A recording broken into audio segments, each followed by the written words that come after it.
इस कहानी की शुरुआत में हमें एक चलता फिरता शहर दिखाया जाता है। यह इंजीनियरिंग का एक अद्भुत नमूना है।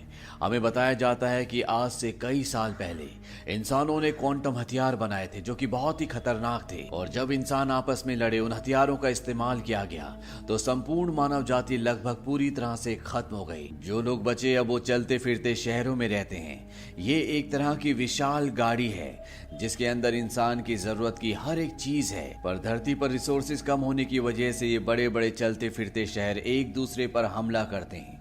यहीं पर हमें एक बहुत बड़ा शहर दिखाया जाता है जो लगातार बड़ी तेजी से आगे बढ़ रहा होता है, और इस शहर का नाम होता है द सिटी ऑफ लंदन। ये बहुत ही ताकतवर है। इसका जो कमांडर है उसका नाम वैलेंटाइन है।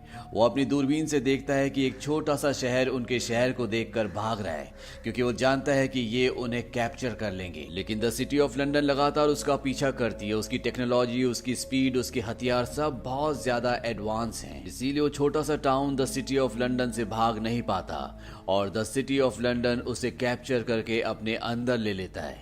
ये ऐसा लगता है जैसे किसी विशाल मछली ने छोटी सी मछली को निगल लिया हो। अब जिस टाउन को उन्होंने कैप्चर किया है उसके जितने भी लोग होते हैं उन सबको बाहर निकाला जाता है, और उन्हें कहा जाता है कि तुम यहाँ पर गुलाम नहीं हो, तुम्हें यहाँ पर अच्छी जिंदगी मिलेगी, पर तुम्हें यहाँ पर काम भी करना पड़ेगा। अब द सिटी ऑफ लंदन का इंजन दिखाया जाता है जो कि बहुत ही विशाल होता है, और इसी इंजन की वजह से पूरा शहर एक जगह से दूसरी जगह तक लगातार चलता रहता है। यहाँ पर जो छोटा टाउन इन्होंने अभी कैप्चर किया है, ये उसके टुकड़े करके उस इंजन के अंदर डाल देते हैं, जहाँ पर एक भट्टी जल रही होती है जो कि इस पूरे शहर का, इस पूरे इंजन का पावर सोर्स है। लंदन शहर में एक लड़का भी रहता है जिसका नाम टॉम है, जिसे पुरानी चीजें इकट्ठा करने का बहुत शौक है। टॉम के पास इस चलते फिरते शहर के कमांडर वैलेंटाइन की बेटी आती है। टॉम उसे दिखाता है कि उसके पास बहुत सारी पुरानी चीजें हैं, साथ ही साथ उसने पुरानी बची हुई ऐसी चीजें भी बचा रखी होती है जिससे हथियार बनाए जा सकते हैं, और वो उसने इकट्ठा इसलिए की होती है ताकि कोई भी इसका इस्तेमाल ना कर पाए, और सही जगह आने पर वो इन सब चीजों को फेंक दे। अब जब ये दोनों अंदर होते हैं तभी इन्हें बाहर शोर सुनाई देता है, और जब ये बाहर जाते हैं तो देखते हैं कि वहां पर उस छोटे टाउन के लोग हैं जिन्हें अभी अभी पकड़ा गया है। यहाँ पर वैलेंटाइन आता है और सबको कहता है कि तुम्हें यहाँ पर डरने की जरूरत नहीं है, तुम सब के सब यहाँ पर सुरक्षित हो। अब इसी भीड़ में एक लड़की को दिखाया जाता है जिसने अपने चेहरे पर नकाब पहना हुआ है, और ये लड़की उसी टाउन की लड़की है जिस टाउन को अभी लंदन शहर ने कैप्चर किया है। वो धीरे धीरे वैलेंटाइन की तरफ बढ़ती है, पर टॉम उसे देख लेता है। वो समझ जाता है कि इसके इरादे नेक नहीं है। इससे पहले कि टॉम उस लड़की तक पहुंचता, वो चाकू निकालती है और वैलेंटाइन के पेट में मार देती है। वो वैलेंटाइन को कहती है कि तुमने मेरी मॉम को मारा था, मेरा नाम हेस्टर शॉ है। उसका नाम सुनकर वैलेंटाइन चौंक जाता है। अब इससे पहले कि हेस्टर एक बार फिर से उस पर चाकू से वार करती, टॉम उसे रोक लेता है। हेस्टर वहां से भाग जाती है और टॉम और वैलेंटाइन भी उसका पीछा करना शुरू कर देते हैं। हेस्टर उस जगह पहुंच जाती है जहां पर इस पूरे शहर का इंजन है। ये बहुत ही खतरनाक जगह होती है और हेस्टर चारों तरफ से फंस जाती है, क्योंकि एक तरफ टॉम होता है और दूसरी तरफ वैलेंटाइन। तभी वो उस जगह पहुंच जाती है जहां से इंजन सारा वेस्ट मटेरियल बाहर फेंक रहा होता है, और अब उसके पास यहाँ से कूदने के अलावा कोई भी रास्ता नहीं है। वो वहां से कूद कर निकलने वाली होती है कि टॉम उसका हाथ पकड़ लेता है। हेस्टर टॉम से अपना हाथ छोड़ने के लिए कहती है। वो उसे कहते हैं तुम वैलेंटाइन को जैसा समझते हो वो वैसा बिल्कुल भी नहीं है, उसने मेरी मॉम का कत्ल किया है। उससे पूछना कि हेस्टर शॉ कौन है। इसके बाद वो अपना हाथ छुड़ाती है और वहां से कूद जाती है। अब यहाँ पर वैलेंटाइन आ जाता है। वैलेंटाइन टॉम से पूछता है कि उसने क्या कहा। टॉम कहता है कि उसने कहा कि आपने उसकी मॉम का कत्ल किया है। वैलेंटाइन पूछता है ये बात सुनकर तुम्हें हैरानी तो नहीं हुई। टॉम कहता है कि नहीं, अब मुझे जाना चाहिए। वैलेंटाइन कहता है कि हाँ, और तभी वो टॉम को भी उसी जगह से धक्का दे देता है जहां से हेस्टर कूदी होती है, यानी कि ये दोनों के दोनों इस शहर से बाहर गिर चुके हैं। यहाँ पर वैलेंटाइन की बेटी आ जाती है और वो अपने डैड से पूछती है कि टॉम और उस लड़की का क्या हुआ। वैलेंटाइन झूठ बोल देता है कि वो दोनों लड़ते लड़ते इस जगह से नीचे गिर गए। इस बात से वैलेंटाइन की बेटी को दुख होता है, और तभी वैलेंटाइन की बेटी ऊपर देखती है जहां पर टॉम का एक दोस्त खड़ा होता है। दरअसल उसने सब कुछ देख लिया होता है, इसीलिए बहुत घबराया हुआ होता है। वहीं इस चलते फिरते लंदन शहर के बाहर दिखाया जाता है जहां पर टॉम को फेंक दिया गया था। टॉम बेहोश होता है और उसके सामने हेस्टर बैठी होती है जो उसका सारा जरूरी सामान निकाल लेती है। हेस्टर यहाँ से जाने लगती है और जब टॉम उसके पीछे आता है तो हेस्टर उसे मना करती है। वो कहती है कि तुम्हें मेरे पीछे नीचे नहीं आना चाहिए था। टॉम कहता है कि मैं अपनी मर्जी से नहीं आया, वैलेंटाइन ने मुझे ऊपर से धक्का दिया था। इस बात से हेस्टर को गुस्सा आता है। वो कहती है कि 6 महीने लगे मुझे उसे ढूंढने में और तुम्हारी वजह से मेरे हाथ से वो निकल गया, आज मैं उसे मार सकती थी। ये कहकर वो टॉम को छोड़कर आगे जाने लगती है। टॉम कहता है बस मुझे मेरे शहर लंदन तक पहुंचा दो, उसके बाद मैं कभी तुम्हारा पीछा नहीं करूंगी। अब ये दोनों के दोनों यहाँ से पैदल ही आगे बढ़ना शुरू कर देते हैं। वहीं दूसरी तरफ चलती फिरती लंदन सिटी के अंदर यह दिखाया जाता है कि वहां पर वैलेंटाइन की अपनी एक लैब है जिसके बारे में उसके सीनियर्स को किसी को कुछ नहीं पता, और यहाँ पर वो एक लेडी के साथ मिलकर किसी सीक्रेट प्रोजेक्ट पर काम कर रहा है। वो लेडी बोलती है कि मैंने सुना है कि आज सुबह आपके ऊपर हमला हुआ है, आपने कभी बताया नहीं कि पेंडोरा शॉ की बेटी भी है। हेस्टर शॉ दरअसल पेंडोरा शॉ की बेटी है। वैलेंटाइन कहता है कि जब तक वो मुझे मार नहीं देगी वो चैन से नहीं बैठेगी। यहाँ पर जो लेडी होती है वो कहती है कि समंदर के बीचों बीच जो जेल है वहां से सुबह सुबह मुझे खबर मिली है, उन्होंने एक खौफनाक दरिंदे को पकड़ा है जो किसी को मारना चाहता है। वो दिन रात सिर्फ एक ही नाम लेता है और वो नाम होता है हेस्टर शॉ का। वैलेंटाइन जानने के बाद उस जेल में पहुंच जाता है। वो देखता है कि वहां पर एक खौफनाक दरिंदा कैद है। वो उससे पूछता है कि अगर तुम्हें हेस्टर शॉ मिल जाए तो तुम क्या करोगे। वो कहता है कि उसने अपना वादा तोड़ा है, मैं उसे जिंदा नहीं छोड़ूंगा। और ये सुनने के बाद वैलेंटाइन उस जेल पर हमला करके उस दरिंदे को आजाद कर देता है और अब ये दरिंदा हेस्टर शॉ को किसी भी कीमत पर मारना चाहता है। वो उसकी खोज में यहाँ से निकल जाता है। वहीं दूसरी तरफ हेस्टर शॉ को दिखाया जाता है जो सो रही होती है। अचानक से उसकी आंखें खुलती है और वो देखती है कि टॉम किसी से मदद मांग रहा है। वो टॉम को ऐसा करने के लिए मना करती है और जब वो ऊपर जाती है तो वो देखती है कि यहाँ पर शिकारी आ गए हैं जो इन दोनों को पकड़ना चाहते हैं। ये दोनों के दोनों अब भागना शुरू कर देते हैं, पर इससे पहले कि वो शिकारी इन्हें पकड़ते हैं दोनों के दोनों जमीन के नीचे गिर जाते हैं। ये देखते हैं कि ये एक बहुत बड़ी मशीन के अंदर है। जिस तरह पानी के अंदर सबमरीन यानी कि पनडुब्बी होती है, यहाँ पर भी एक जमीन के अंदर मशीन है जिसके अंदर एक कपल है। वो दोनों इनकी खातिरदारी करते हैं और इन दोनों को लेकर यहाँ से आगे निकल जाते हैं। वहीं दूसरी तरफ कमांडर वैलेंटाइन की बेटी को दिखाया जाता है जो अपने पिता के ऊपर हमले के बाद उनकी जान के लिए बहुत ज्यादा चिंतित होती है। वो टॉम के उस दोस्त के पास जाती है जिसे उसने टॉम और हेस्टर के गिरने के बाद घटना स्थल पर देखा था। वो उससे सच जानना चाहती है। वो कहती मेरे पिता की जान को खतरा है। इस बात से टॉम का दोस्त गुस्सा हो जाता है। वो कहता है कि तुम्हारे पिता की जान को खतरा नहीं है बल्कि हमारी जान को खतरा है और तुम्हारे पिता ने टॉम को ऊपर से नीचे धक्का दिया था। साथ ही साथ वो उसे ये भी बताता है कि तुम्हारे पिता उसी तरह के हथियार बनाने की कोशिश कर रहे हैं जिन हथियारों से ये दुनिया खत्म हुई थी। वो ये हथियार इसलिए बना रहे हैं ताकि वो उन लोगों को, उन शहरों को खत्म कर सके जो उसी तरह से रहते हैं जिस तरह से पहले दुनिया हुआ करती थी, ताकि वो उन शहरों को लूट कर अपने लिए खाना, ईंधन सब कुछ हथिया सके। ये सब जानने के बाद वैलेंटाइन की बेटी को बहुत दुख होता है। वहीं दूसरी तरफ दिखाया जाता है कि हेस्टर और टॉम को वो लोग जिन्होंने उनकी जान बचाई थी एक दूसरे शहर ले जाते हैं और यहाँ पर इंसानों की बोली लग रही होती है। दरअसल वो बूढ़ा कपल इन दोनों को फंसाकर यहाँ पर बेचने के लिए ले आया होता है। यहाँ पर इन दोनों की बोली लगना शुरू हो जाती है, पर तभी यहाँ पर एक लड़की आ जाती है जिसका नाम फैंग होता है। वो यहाँ पर बहुत सारे लोगों को मारकर हेस्टर को और टॉम को भागने के लिए कहती है। वो दोनों के दोनों यहाँ से भाग जाते हैं, पर जैसे वो बाहर जाते तो उनके सामने वही दरिंदा आ जाता है जिसे वैलेंटाइन ने जेल से छुड़ाया है, जो किसी भी कीमत पर हेस्टर शॉ को मारना चाहता है। वो हेस्टर शॉ का और टॉम का पीछा करता है, पर इससे पहले कि वो हेस्टर को मारता, फैंग एक बार फिर से यहाँ पर आ जाती है और इन दोनों को बचाकर अपने उड़ने वाले प्लेन पर लेकर इस जगह से निकल जाती है। हेस्टर फैंग से पूछती कि तुमने मेरी जान क्यों बचाई। फैंग उसे बताती कि मैं तुम्हारी मॉम को जानती थी, वो मेरी दोस्त थी। मैंने उससे बहादुर इंसान अपनी जिंदगी में कभी नहीं देखी। उसकी मृत्यु के बाद मैंने तुम्हें बहुत ढूंढा। मुझे लगा कि तुम अब जिंदा नहीं हो, पर जब मुझे पता लगा कि तुम जिंदा हो तो मैं पूरी तरह से हैरान हो गई कि कैसे एक 8 साल की बच्ची इतने खतरनाक माहौल में इतने सालों तक जिंदा रह पाई। पर अब मुझे सब कुछ समझ में आ गया है। दरअसल हेस्टर की मॉम के मरने के बाद जब वो भटक रही थी तो तब वो उसी दरिंदे को मिलती है जिसकी चमकीली आंखें हैं, जो अब हेस्टर को मारना चाहता है। ये जो चमकीली आंखों वाला दरिंदा होता है ये भी कभी इंसान था, पर इसके ऊपर कई सारे एक्सपेरिमेंट्स किए गए और अब ये पूरी तरह से एक ज़ॉम्बी बन चुका है। हेस्टर बताती है कि उस ज़ॉम्बी ने मुझे पाला पोसा बड़ा किया, हर तरह से मेरा ध्यान रखा। कभी कभी मुझे ऐसा भी लगता था जैसे उसे अपनी पिछली जिंदगी याद आती है। इसीलिए जब वो मुझे हमेशा उदास देखता था तो एक दिन उसने मुझसे कहा कि मैं तुम्हारी जिंदगी से तुम्हारी सारी उदासी हमेशा के लिए खत्म कर दूंगा।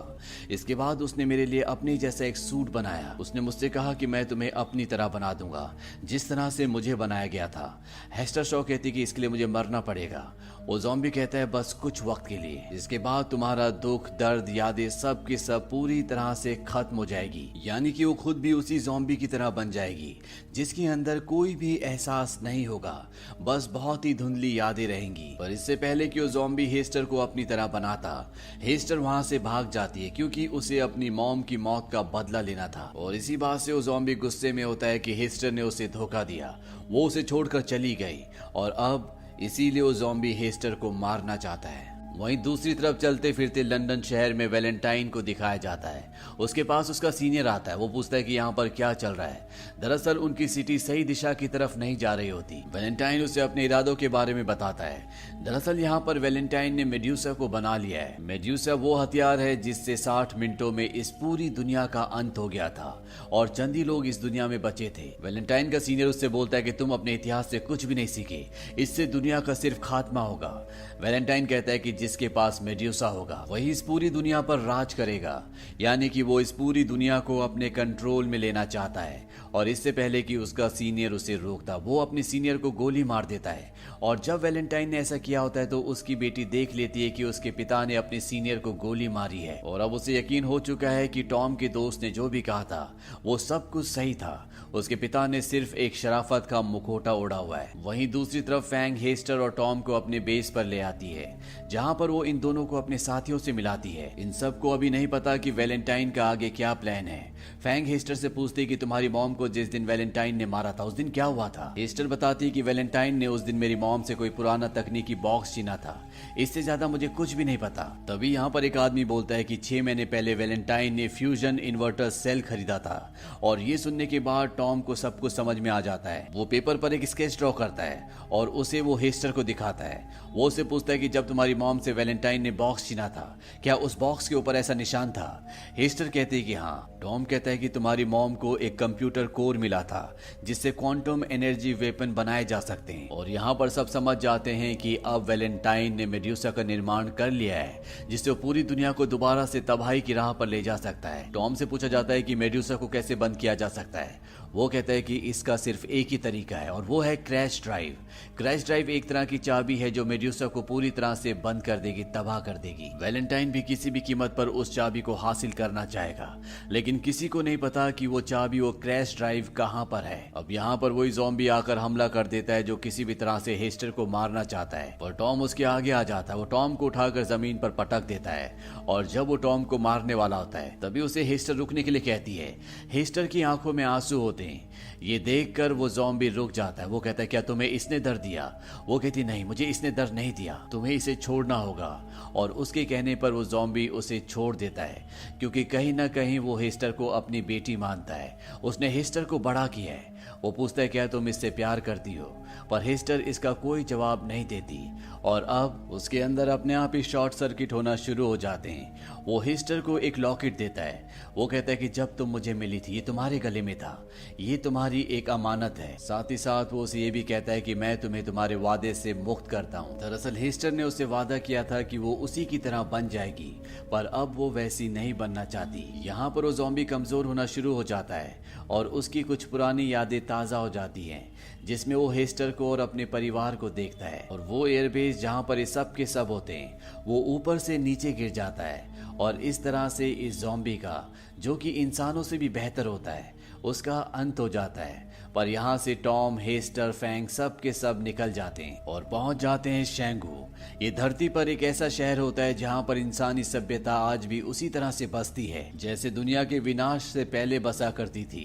यहाँ के लोग शांति प्रिय होते हैं, पर जब उन्हें पता चलता है कि वैलेंटाइन ने मेड्यूसा का निर्माण कर लिया है और वो इनके ऊपर हमला करने आ रहा है, तो ये फैसला करते हैं कि चलते फिरते लंदन शहर को पूरी तरह से तबाह कर देंगे। हालांकि टॉम ऐसा नहीं चाहता क्योंकि वो जानता है कि लंदन शहर के अंदर बहुत सारे मासूम परिवार हैं, पर यहाँ के लोगों के पास भी अब कोई रास्ता नहीं होता। वहीं हेस्टर उस लॉकेट को देख रही होती है जो उसे ज़ॉम्बी ने दिया था, जो कि उसकी निशानी उसके पास थी। और जब वो उसे खोलती है तो वो देखती है कि उसके अंदर एक ड्राइव होता है जिस पर वही निशान होता है जिसका स्केच टॉम ने बनाया होता है।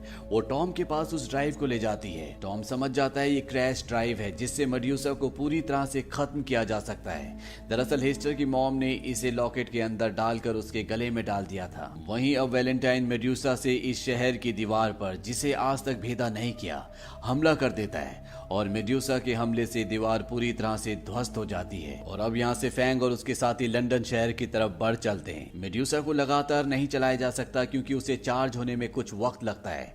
इसी बात का फायदा उठाकर फैंग, हेस्टर और कुछ और लोग लंदन शहर तक पहुंच जाते हैं। फैंग और वैलेंटाइन के बीच में लड़ाई शुरू हो जाती है और मौके का फायदा उठाकर यहाँ से हेस्टर उस जगह पहुंच जाती है जहां पर मेड्यूसा है। वहां पर ड्राइव फिट करने का एक पोर्टल होता है जहां पर MED लिखा होता है और जो हेस्टर के पास ड्राइव है उस पर लिखा होता है USA, यानी कि MEDUSA मेड्यूसा। और जब वो उसे वहां फिट करती है तो मेड्यूसा पूरी तरह से ऑफ हो जाता है। वहीं वैलेंटाइन फैंग को मार देता है। इसके बाद वो अपनी बेटी के पास जाता है और उसे अपने साथ चलने के लिए कहता है, लेकिन उसकी बेटी मना कर देती है। वो कहती है कि तुम खूनी हो। यहाँ से वैलेंटाइन सीधा अपने फ्लाइंग ऑब्जेक्ट पर जाता है, पर उनका फ्लाइंग ऑब्जेक्ट उड़ नहीं पाता क्योंकि वो रस्सी से बंधा हुआ होता है। और जब वैलेंटाइन ऊपर देखने के लिए आता है तो वहां पर हेस्टर होती है। यहाँ पर वैलेंटाइन हेस्टर को बताता है कि तुम मेरी बेटी हो। इन दोनों के बीच में बहुत लड़ाई होती है। वहीं लंदन शहर लगातार उस दीवार की तरफ बढ़ रहा होता है जो बहुत ऊंची है, जो लगभग टूट चुकी है। और अगर वो उससे टकराया तो लंदन शहर के अंदर रहने वाला हर एक नागरिक पूरी तरह से मर जाएगा। इसे अब रोका भी नहीं जा सकता क्योंकि इसे कंट्रोल करने वाले सभी मारे जा चुके हैं। इसीलिए टॉम उस इंजन को पूरी तरह से ध्वस्त कर देता है जिससे ये शहर आगे बढ़ रहा होता है। इंजन के धमाके से यहाँ पर वैलेंटाइन का जो प्लेन जो बंधा हुआ होता है वो भी छूट जाता है।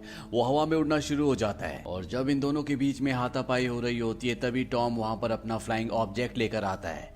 हेस्टर उस पर चढ़ जाती है और इसके बाद टॉम अपने फ्लाइंग ऑब्जेक्ट से उनके प्लेन पर एक मिसाइल छोड़ता है जिससे उनका प्लेन क्रैश होकर नीचे गिर जाता है और वो ठीक उस जगह गिरता है जहां पर लंदन सिटी धीरे धीरे आगे बढ़ रही होती है। वैलेंटाइन उस सिटी के नीचे है और वो सिटी उसके ऊपर से होकर गुजर जाती है और इस तरह से वैलेंटाइन का अंत हो जाता है। लंदन शहर भी अब रुक चुका है और शेंगू शहर जो दीवार के उस तरफ है लंदन शहर के बचे हुए लोगों को अपने यहाँ पर आसरा दे देता है। अंत में हमें टॉम और हेस्टर को फ्लाइंग ऑब्जेक्ट के ऊपर दिखाया जाता है। टॉम हेस्टर को कहता है कि हम वहां जाएंगे जहां हमें हवा ले जाए, हम इस पूरी दुनिया को देखेंगे। और इसके बाद ये दोनों एक दूसरे के गले लग जाते हैं। इसी के साथ ये कहानी यहीं पर खत्म हो जाती है। ये फिल्म सन 2018 में रिलीज हुई थी। IMDb पर इसकी रेटिंग है 6.1। इस मूवी का बजट था 100 से 150 मिलियन डॉलर्स और बॉक्स ऑफिस पर इसने कमाई की थी 83.7 मिलियन डॉलर्स की, यानी कि ये फिल्म बॉक्स ऑफिस पर पूरी तरह से धराशायी हो गई। उम्मीद करते हैं कि इस फिल्म की कहानी आपको पसंद आई होगी।